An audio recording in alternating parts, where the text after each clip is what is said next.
नमस्ते। आज मेरे साथ डॉक्टर संदीप पांडे हैं और हम लोग बहुत दिनों से चर्चा कर रहे थे क्योंकि नया केंद्रीय मंत्रिमंडल का विस्तार हुआ और इधर लखनऊ शहर में पिछले 2-4 दिन में डॉक्टर साहब ये देखा गया है कि ओबीसी के इतने मंत्री बनाने के लिए धन्यवाद, महिलाओं को इतना बनाने के लिए धन्यवाद। तो ये भाई हम तो ये समझते थे कि पढ़ाई लिखाई होने से देश जैसे तरक्की कर रहा है, जातिवाद खत्म होगा, ये जातिवाद और वो होगा, और हुआ भी है। मैं झूठ क्यों बोलूं, घर में भी भाई बहुत से छुआछूत खत्म हुए हैं। लेकिन आपको नहीं लग रहा है कि जिस ढंग से केवल व्यक्ति अब केवल वोटर रह गया है और राजनीति केवल इलेक्शन रह गई है, और उसमें ये जो अभी नया चला है कि वो जात, ये जात, ओबीसी, दलित, ब्राह्मण सम्मेलन, वो सम्मेलन, ये क्या हो रहा है? नहीं, ये आपने बहुत अच्छा सवाल पूछा। आपको याद होगा कि जब भारतीय जनता पार्टी सत्ता में आई उत्तर प्रदेश में, तो उनका ये कहना था कि यहाँ पे जातिवादी राजनीति होती है। हाँ, और हम इस राजनीति को, जातिवादी राजनीति को खत्म करेंगे। तो ये बात सही है कि उत्तर प्रदेश में जातियों के आधार पे पार्टियां बनी हैं, और अब तो हमें लग रहा है कि हर एक बिरादरी की कोई ना कोई पार्टी अपनी है। लेकिन ये हकीकत भी है कि भारतीय चुनावी राजनीति में ये जातीय समीकरण बैठाए जाते हैं। अगर आपको जीतना है तो आप देखते हैं कि भाई फला कॉन्स्टिट्यूएंसी में किस बिरादरी के कितने लोग हैं, और अपना आप उम्मीदवार इस तरह से देते हैं कि उसको कई बिरादरियों का वोट मिल जाए। तो ये समीकरण पहले से बैठाए जाते रहे हैं, इसमें कोई आश्चर्य की बात नहीं है। सबको मालूम है कि कांग्रेस का आधार उत्तर प्रदेश के अंदर ब्राह्मण, दलित, मुसलमान इस तरह से होता था। तो ये सोच तो आज़ादी के समय से ही रही है। लेकिन जो आश्चर्य की बात है वो ये कि ये पार्टी जो कहती थी कि हम जातिवादी राजनीति खत्म करेंगे, इन्होंने आके वही काम किया है और विभिन्न जातियों के लोगों को, अन्य पिछड़ा वर्ग से, दलित वर्ग से इन्होंने प्रयास करके जोड़ा ताकि उन वर्ग के वोट उनको मिल जाए। और सिर्फ हिंदुत्व के नाम पे ये पार्टी कभी भी सत्ता में आ ही नहीं सकती थी, क्योंकि ये माना जाता है कि भारतीय जनता पार्टी का जो मुख्य आधार है, जिसको कोर बेस कहते हैं, वो है सवर्ण जातियाँ। और सवर्णों के आधार पे आप इस देश में कहीं सत्ता में नहीं बैठ सकते, बल्कि आप किसी भी बिरादरी के आधार पे सत्ता में नहीं बैठ सकते। इसलिए मायावती भी, जो पहले ब्राह्मणवाद, मनुवाद के खिलाफ बोलती थी और वो एक नारा लगाती थी, तिलक तराजू और तलवार, उनको मारो जूता चार। हाँ, तो वो नारा छूट गया। सबसे आश्चर्य की बात है, पता नहीं कितने लोगों का ध्यान इस पे गया कि जो दलित आइकॉन जिनकी मूर्तियां और फोटो लगते हैं, उसमें से जब से ब्राह्मणों के साथ इनका गठबंधन हुआ है, पेरियार साहब को निकाल दिया गया। अच्छा। हाँ, मतलब बाकी सब हैं, नारायण गुरु हैं, अंबेडकर हैं, काशीराम हैं। पेरियार साहब ने ब्राह्मणवाद बोला था हमला, क्योंकि पेरियार ने ब्राह्मणवाद पे हमला नहीं बोला था। उन हिंदू धार्मिक ग्रंथों को जलाया था बाकायदा, जिसमें दलित विरोधी बातें लिखी हुई हैं। अच्छा, ये मैंने जी किया। अच्छा, तो एकदम जिस समय से इनका ब्राह्मणों के साथ गठबंधन हुआ है, एक शर्त थी ब्राह्मणों की कि आप बाकी तो आप सिंबल इस्तेमाल कर सकते हैं, लेकिन पेरियार को निकाल दीजिए। तो अब आपको न तो पेरियार की कहीं मूर्ति मिलेगी और किसी भी इनके पोस्टर पे पेरियार का फोटो मिलेगा। जबकि आप दक्षिण में जाएंगे तो आज भी पेरियार दलित सशक्तिकरण के एक मजबूत प्रतीक है, शायद सबसे मजबूत। और तमिलनाडु की दोनों बड़ी पार्टियां उसी पार्टी से निकली है जिसको पेरियार ने बनाया था। तो पूरी जो ब्राह्मणवाद के खिलाफ राजनीति थी, उसका जो सबसे बड़ा नायक है, सबसे बड़ा नायक तो अंबेडकर वो कहेंगे, पर उसके बाद कह लें या उनके समकक्ष कह लें, उसको मायावती ने बाहर कर दिया है। और अब आप देख रहे हैं कि अब तो भैया अयोध्या में ब्राह्मण सम्मेलन भी हो रहा है। हाँ, मंदिर बनाने के लिए। मुझे तो कभी कभी ये एक अजीब सा ताज्जुब वाली बात लग रही है डॉक्टर साहब, कि एक दुर्दांत अपराधी था विकास दुबे, मुझे तो लग रहा है कि किसी दिन उसकी फोटो न लग जाए। नहीं, ये तो वाकई में, क्योंकि सतीश चंद्र मिश्रा ने कहा है कि वो उनके जो एक परिवार की महिला जेल में है, उनका मुकदमा लड़ेंगे। तो ये तो बड़ी अजीब बात है कि आप उस व्यक्ति की पृष्ठभूमि ना देख के आप सिर्फ उसकी जाति के आधार पर राजनीति कर रहे हैं। और भारतीय जनता पार्टी ने भी यही किया है कि तमाम बिरादरी के लोगों को लिया है, ना उसकी पृष्ठभूमि देखी है, ना ये देखा है कि उनका क्या सामाजिक योगदान है। और एक ओम प्रकाश राजभर है जिनको पहले उन्होंने लिया, उनके साथ तालमेल नहीं बना तो अब वो बाहर हो गए हैं। राजभर साहब कहते हैं कि मेरी सरकार बनेगी तो 5 साल में 5 मुख्यमंत्री होंगे अलग अलग साल में अलग अलग बिरादरी का मुख्यमंत्री होगा। तो ये दुर्भाग्य है मैं कहूँगा भारत का ही पूरे, कि हम अभी भी जाति में बटे हुए हैं समाज के रूप में, और हमारे जो राजनेता हैं वो इसी किस्म की राजनीति कर रहे हैं जिसमें जातीय आधार पे वो गुणागणित करते हैं और जातियों का समीकरण बैठाने की कोशिश करते हैं। और भारतीय जनता पार्टी भी इससे अछूती नहीं है, ये भी अब समझ में आ गया है। आप देखिए कर्नाटक में अभी हमारे मित्र सुगाता जी ने वहाँ पे एक लेख लिखा है कि वहाँ पे हिंदुत्व नहीं बल्कि लिंगायत समुदाय के आधार पे येदियुरप्पा साहब इतने साल मुख्यमंत्री रहे, और अब दोबारा एक ये लिंगायत समुदाय के व्यक्ति को करना पड़ेगा बनाया। हाँ, जबकि मजेदार बात यह है कि लिंगायत अपने आप को हिंदू मानते नहीं, मरने के बाद वो मृत शरीर को जलाते नहीं, गाड़ते हैं। तो जो अपने आप को हिंदू नहीं मानते हैं उनको आप हिंदुत्व की राजनीति में आपने बैठा दिया है। और दलित जो कहीं भी या पिछड़े भी जो कहीं भी आरएसएस की जो सोच है हिंदुत्व की, उसमें उनको बराबरी का स्थान नहीं है। आपको याद होगा बिहार चुनाव जो हुआ था, इसके पिछला का पिछला, उसमें मोहन भागवत ने गलती से कह दिया था कि हम आरक्षण की व्यवस्था को खत्म करेंगे।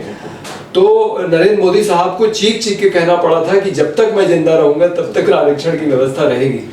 तो आप वोटों के लिए तो आप सारे बिरादरियों का वोट चाहते हैं, समीकरण बैठाते हैं। आपने एक दलित को राष्ट्रपति बनाया, हालांकि उनको आप जब राम मंदिर का शिलान्यास किया तो आप अयोध्या नहीं ले गए। हाँ, उत्तर प्रदेश के मुख्यमंत्री मौजूद थे, उत्तर प्रदेश की गवर्नर साहिबा मौजूद थी, भारत के प्रधानमंत्री थे, लेकिन भारत का राष्ट्रपति नहीं था। उनको बुलाया कब? और ऐसे राष्ट्रपति जिनको इतना प्रेम है अपनी धरती से, जब अभी आए तो धरती चूमे हुए भाई। पर मैंने पहली बार देखा कोई राष्ट्रपति इतना प्रेम जिसको अपने। तो ये इतना ध्यान रखते हैं कि अपनी हिंदुत्व की राजनीति में दलितों को और पिछड़ों को स्थान नहीं देते हैं, और वोट के लिए आप उन सबका समीकरण बैठाते हैं। क्योंकि आरएसएस की अगर आप मूल विचारधारा पढ़ेंगे तो आरएसएस ये मानता है कि ये तो भारत के संविधान से खुश ही नहीं थे ना। 15 अगस्त आज़ादी के दिन सावरकर प्रेस कॉन्फ्रेंस करके ये कह रहे थे कि ये आज़ादी जो है ये गलती से कुछ लोगों को मिल गई है, और हम तो अंग्रेज रहे या न रहे, अब बताइए इसका क्या मतलब है? अंग्रेज रहे या न रहे, हमें धार्मिक और सांस्कृतिक आज़ादी चाहिए। नहीं, मैं आरएसएस की बात चूंकि आपने कही है और मैं उसको बता दूं, ऐसा है कि हम और आप ये बात कर रहे हैं तो उसमें कमेंट्स आते हैं, मेरे भी बहुत कमेंट्स आते हैं। मैं सरकार से प्रश्न पूछता हूं तो कुछ लोगों को अच्छा नहीं लगता है, कुछ प्रशंसक लोग, और वो ट्रोल ठीक है, वो ट्रोल होना भी एक पार्ट ऑफ लर्निंग है, क्योंकि आप उससे आपकी अपनी विचारधारा अगर कोई है तो वो ठीक होती है, आपको अपनी समझ और शार्पन होती है।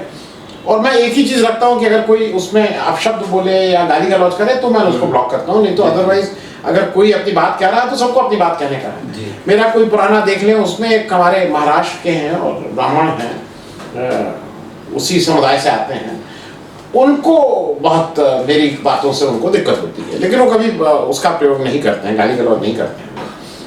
तो अभी हाल के दिनों पे कभी हुआ तो उन्होंने एक लंबी वो लिखा उस पर, और उन्होंने बताया कि आरएसएस कैसे ये दलितों को और ओबीसी के उत्थान के लिए कितना काम कर रही है। और उसके मैं आपको एक छोटा सा वाकया बता दूं क्योंकि वो इंटरेस्टिंग है। मैं दिल्ली रहता था और मैं मंदिर जाने वाला हूँ। आप लोग, मैं सोशलिस्ट हूँ, मंदिर वाला ये सोशलिस्ट है जो मंदिर वो नहीं भाई जाते हैं आप लोग। तो मैं मंदिर जाता था और वहाँ मैं हर मंगल को जाना और भगवान का वो, तो उन सबको लगता था ये कोई बहुत घोर वो है, आरएसएस का कोई आदमी है। मैं धोती पहनता था, मैं धोती कभी पहन के चला जाऊँ कभी, तो उनको लगता था ये तो बिल्कुल उनके उसके में फिट इन हो रहा था मैं।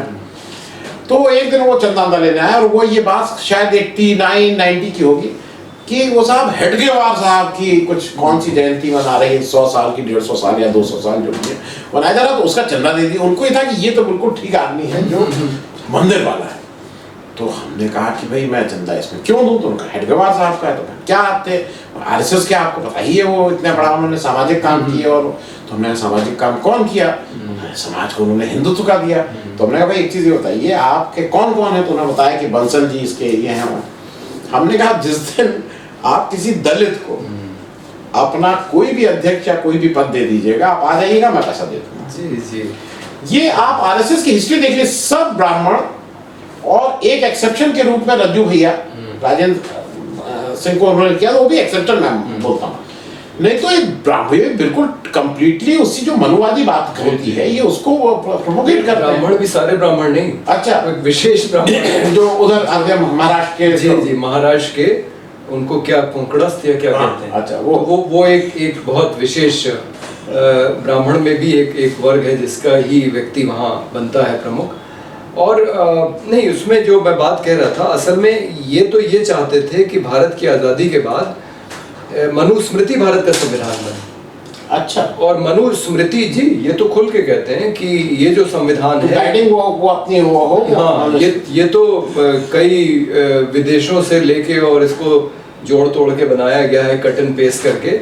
इनका कहना है भारत का संविधान मनुस्मृति होना चाहिए, और मनुस्मृति को अगर आप उठा के देखेंगे तो उसमें ऐसी ऐसी बातें लिखी हैं कि मतलब उसको अगर सार्वजनिक रूप से कहा जाएगा तो शर्म आएगी जी।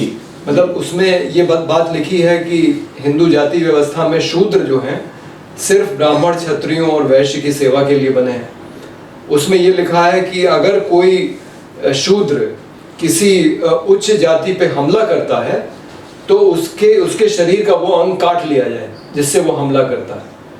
अगर वो सवर्ण के साथ बैठने की कोशिश करता है तो उसको ऐसी सजा दी जाए कि वो ना जी सके ना मरे। तो इस तरह की बहुत सारी बातें लिखी हैं जो बहुत अपमानजनक हैं पिछड़ों और दलितों के लिए। और मुझे आश्चर्य होता है कि ये सब जानते हुए भी दलित और पिछड़ा वर्ग भ्रमित होता है और इनके साथ जाता है। और आपकी बात बिल्कुल सही है कि जितने सर्वोच्च पद हैं उस पे सिर्फ सवर्ण ही रहेंगे जब तक आरएसएस बीजेपी का शासन रहेगा। कई लोग कह सकते हैं कि नरेंद्र मोदी जी अन्य पिछड़ा वर्ग से हैं, लेकिन अन्य पिछड़ा वर्ग ये कौन से अन्य पिछड़ा वर्ग के हैं वो भी जानना चाहिए। जो अपने मुख्यमंत्री रहते हुए इन्होंने अपनी बिरादरी को अन्य पिछड़ा वर्ग में शामिल करा दिया था। तो वो पहले से अन्य पिछड़ा वर्ग नहीं थे। और नरेंद्र मोदी इसलिए प्रधानमंत्री हैं क्योंकि उनके पीछे अडानी अंबानी का पैसा है, इसलिए नहीं है कि वो अन्य पिछड़ा वर्ग से। और मैं एक और चीज कहता हूँ, देखिए हम लोगों ने भी भाई काशीराम जी को भी हम लोगों ने देखा, हम लोग की याद में देखा, आज बहुत से नेताओं को देखा। ये जो जिस कार पे चलते हैं, जो घड़ी लगाते हैं, जो चश्मा लगाते हैं, जो पेन लगाते हैं, वो इस देश का कौन पिछड़ा वर्ग उसको लगाएगा? नहीं, उससे ज्यादा एक जो महत्वपूर्ण बात मैं आपसे समझ, भाई मैं बताऊं, मैं गांव से मेरा ताल्लुक है, मैं गांव जाता था तो एक कहार बोला जाता था जो पानी नहीं भर देता था अगर। अब उस निषाद की इतनी सब कास्ट हो गई, मुझे भी नहीं पता था। निषाद में फिर मल्ला, फिर कहार, फिर बैन, फिर क्या 15 सब जातियां हैं। तो मुझे ऐसा लग रहा है कि जैसे पहले डॉक्टर एक ही हम लोग जानते थे, एक डॉक्टर होता, अब वो डॉक्टर इस उंगली का भी अलग, इस उंगली का अलग, इस हाथ का अलग, इस हाथ का अलग, वैसे ही जाति भी बढ़ती जा रही है। तो मुझे ऐसा लग रहा है कि कहीं ये इलेक्शन की दौड़ में जो भाजपा बहुत फोकस रहती है और हम लोग को लगता है वो इलेक्शन ओरिएंटेड है, सब जगह जीत रही है, ये जात पे कुछ ज्यादा नहीं, हम लोग की जात पे हम लोग बढ़ते जा रहे हैं। नहीं, ये बात सही है, लेकिन ये कैसे, मतलब इसका हल क्या है? जी, ये तो देखिए एक तरीके से होना ही था, क्योंकि आपके संविधान में जाति आधारित आरक्षण का प्रावधान है और वो सही है, वो मैं नहीं कहूँगा कि गलत है। और 22.5% अनुसूचित जाति जनजाति के लिए आरक्षण का प्रावधान था। फिर डॉक्टर लोहिया ने पिछड़ों के लिए 60% आरक्षण की बात कही। ये बात सही है कि पिछड़ों का प्रतिशत 52 था 1931 के जनगणना में, उसके बाद से जाति आधारित कोई जनगणना हुई नहीं है। और ये माना गया कि 52% आरक्षण करीब मिलना चाहिए, लेकिन चूंकि सर्वोच्च न्यायालय में आरक्षण नहीं होता है। हाँ, ये हम लोग को मालूम होना चाहिए। सर्वोच्च न्यायालय में नहीं होता है, फौज में नहीं होता। तो नहीं, मैं सर्वोच्च न्यायालय की बात इसलिए कर रहा हूँ क्योंकि सर्वोच्च न्यायालय ने ये बार बार कहा है कि आरक्षण के सपोर्ट, हाँ, मतलब को सपोर्ट नहीं किया। हाँ, और उन्होंने ही ये 50% की सीमा तय की है। अच्छा, इससे कि आप 50% से ज्यादा आरक्षण नहीं देंगे। सर्वोच्च न्यायालय ने बार बार आरक्षण पे सवाल उठाया है। और तब ये तय हुआ कि फिर क्या हो, तो ये हुआ कि चलिए 22.5% SC/ST है, उसमें आप 27 जोड़ दीजिए तो 49.5 हो जाएगा, 50 से कम रहेगा, तो इसलिए 27% आरक्षण अन्य पिछड़ा वर्ग को दे दिया गया, जो उनका अधिकार है। अब लेकिन हुआ ये कि अब बहुत सारी जातियां, क्योंकि जातियों को किस श्रेणी में आप डालेंगे इसके मानक अंग्रेजों ने तय किए थे, और ठीक ही तय किए थे। जैसे अगर किसी को दलित चिन्हित करना है तो उसमें यह देखा जाता था कि उसके साथ छुआछूत होता है कि नहीं, तो अगर आपके साथ छुआछूत हो रहा है तो आपको दलित में डाला। अन्य पिछड़ा वर्ग में ये देखा गया कि शैक्षणिक स्तर, सामाजिक स्तर, आर्थिक स्तर अच्छा कैसा, जी उसको बल्कि जो मंडल कमीशन है उसका जो फॉर्मल नाम है वो है socially and educationally backward commission. अच्छा जी, वो मंडल तो इसलिए कहते हैं क्योंकि उसके अध्यक्ष थे, लेकिन उसका फॉर्मल नाम यही है, सोशली एंड एजुकेशनली बैकवर्ड। तो सामाजिक और शैक्षणिक रूप से जो पिछड़े हैं उनको अन्य पिछड़ा वर्ग में चिन्हित किया गया, और ये ठीक बात थी कि भाई अगर वो नौकरियों में नहीं है, अगर वो शैक्षणिक संस्थानों में नहीं है, तो इसका मतलब उनको अवसर नहीं मिल रहे हैं, और निर्वाचित पदों पे भी नहीं है। तो आप देखिए कि मंडल कमीशन की सिफारिश लागू होने के बाद भारत की राजनीति का चरित्र गुणात्मक तरीके से बदला है। पहले कांग्रेस दलितों की नेता हो सकती थी, दलितों का प्रतिनिधित्व कर सकती थी, लेकिन जगजीवन राम कभी प्रधानमंत्री नहीं बन सकते थे, चीफ मिनिस्टर भी नहीं बन सकता था कोई। जी वो तो, लेकिन मंडल की सिफारिश के बाद ये गुणात्मक अंतर आया कि मुलायम सिंह पार्टी के बड़े नेता बने, लालू यादव, कल्याण सिंह यहाँ हुए, जी तमाम नाम ऐसे आए, तो ऐसे बहुत पिछड़ा और दलित वर्ग, मायावती मुख्यमंत्री, नीतीश हुए। ये तो मुझे लगता है मायावती का मुख्यमंत्री बनना तो पूरे दुनिया की एक अनहोनी घटना मानी जाएगी, क्योंकि कहीं भी शांतिपूर्ण तरीके से मतों के आधार पे समाज के सबसे निचले वर्ग की, और वो भी महिला, सबसे सर्वोच्च पद पे पहुंच रही है। ये इसका और कोई उदाहरण मेरे नहीं, मैं उसमें थोड़ा सा एक ऐड कर दूं। जब मायावती जी मुख्यमंत्री बनी पहली बार, उसका बड़ा कंट्रीब्यूशन, और मैं उस आदमी की बहुत इज्जत इसलिए करता हूँ, काशीराम को देता हूँ, क्योंकि उस समय जब ये मामला हुआ था तो काशीराम के सामने वो मुख्यमंत्री पद था। जी और शायद उन्होंने मिशन को देखते हुए, एक लंबी दूरदर्शिता देखते हुए, जो भी उनके जो कैलकुलेशन है, उन्होंने ये दिया। मुझे ऐसा कोई उदाहरण नहीं मिलता है कि उनको मिलने का। और दूसरा, सोनिया गांधी का है, जब सोनिया गांधी प्रधानमंत्री बन रही थी उन्होंने नहीं लिया। जी दो उदाहरण छोड़ के मुझे भारतीय राजनीति में एक आदमी तरह से जस्टिफाई कुछ करे। जयप्रकाश जी को नेहरू जी नहीं, वो कह रहे हैं, वो अलग बात थी, क्योंकि वो कभी एक्टिव पॉलिटिक्स, ये लोग तो चुनाव में लड़ा के जीत के नेता बन के वो सब कर रहे थे। मतलब जेपी ने तो अपना एक अलग मार्ग चुन लिया था, वो विनोबा जी के साथ चले गए थे फिर, लेकिन यहाँ पे तो ये दोनों लोग एक्टिव पॉलिटिक्स, पावर पॉलिटिक्स की बात कर रहे हैं। सही बात। और मैं इसलिए काशीराम जी को मैं मतलब एक बड़ा नेता इसलिए मानता हूँ आजाद भारत का, कि ये सैक्रिफाइस अपने मिशन के लिए करते हुए मैंने नहीं वो ठीक है, लेकिन मायावती अपने आप में नेता है, प्रधानमंत्री पद की दावेदार लंबे समय से मानी जा रही हैं। काशीराम के बाद भी उन्होंने पार्टी चलाई। तो और बहुत सामान्य पृष्ठभूमि से आई है, भाई प्राइमरी स्कूल या सरकारी स्कूल में टीचर थी, तो वो अन्य भारत की संभ्रांत वर्ग की महिलाओं की तरह नहीं है जिन्हें पारिवारिक पृष्ठभूमि का लाभ मिला। तो उस अर्थ में वो वाकई में एक अनहोनी घटना थी। और ये ठीक है कि जातिवादी राजनीति को हम लोग बहुत पसंद नहीं करते हैं, हम समझते हैं कि इससे समाज बढ़ रहा है। लेकिन एक चीज़ जो मैंने देखी है पाकिस्तान जाके, अपने आस पड़ोस के देशों में, कि पाकिस्तान में अभी भी जिस तरह से वहाँ के जितने बड़े नेता हैं बड़ी पार्टियों के, वो सब सामंती वर्ग से आते हैं। मतलब वहाँ पे आपको कोई मुलायम, लालू, मायावती की श्रेणी का नहीं मिलेगा। तो ये भी एक भारतीय लोकतंत्र की बड़ी उपलब्धि है। अब सवाल ये है कि ये जातिवादी राजनीति से छुटकारा कैसे मिले। तो मुझे लगता है कि ये आसान नहीं है। पहले के जो नेता थे, डॉक्टर लोहिया, जयप्रकाश नारायण, इसके पहले महात्मा गांधी भी, उन्होंने कोशिश की कि ये और डॉक्टर अंबेडकर तो इसमें सबसे पहले उनका नाम लिया जाना चाहिए। एनहाइलेशन ऑफ कास्ट जो उन्होंने पूरा लेक्चर जो उनको देना था लाहौर में, लेकिन वो दे नहीं पाए क्योंकि वो कार्यक्रम कैंसिल कर दिया गया। तो जाति व्यवस्था को तोड़ने का प्रयास जो इन बड़े नेताओं ने किया वो तो हुआ नहीं। इसमें मुझे लगता है कि कांशीराम ने जो बात कही थी कि भाई अगर ये भारतीय या हिंदू समाज की जाति व्यवस्था है तो हम इसको कम से कम ऐसे करें कि विभिन्न जातियों के बीच में एक समानता स्थापित हो जाए। तो मुझे लगता है कि पहले चरण में तो इतना ही हो जाए तो काफ़ी है, और वो हो रहा है काफ़ी हद तक। और ये जातियों की दीवारें कैसे टूटेंगी इसका तो मुझे लगता है डॉक्टर लोहिया ने इसका समाधान दिया था अंतर्जातीय विवाह का, लेकिन दुर्भाग्य से अंतर्जातीय विवाह का प्रतिशत बहुत कम है। और दूसरा कि समाज में ऐसी ताकतें हैं, खाप पंचायत जैसी, जो अंतर्जातीय विवाह होने नहीं देती हैं। तो परिस्थितियां बहुत विषम है भारत के अंदर। जाति व्यवस्था टूटेगी ये तो बहुत मुश्किल दिखाई पड़ता है।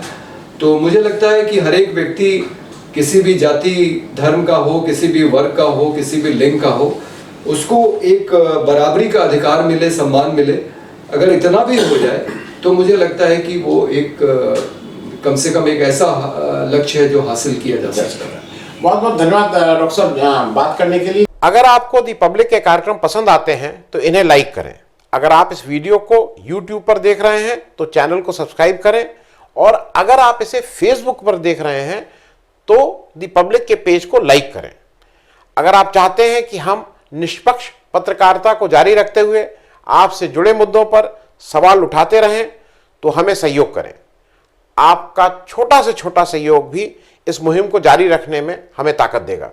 डोनेट करने के लिए डिटेल्स जो हैं वो डिस्क्रिप्शन बॉक्स में दी गई हैं। धन्यवाद।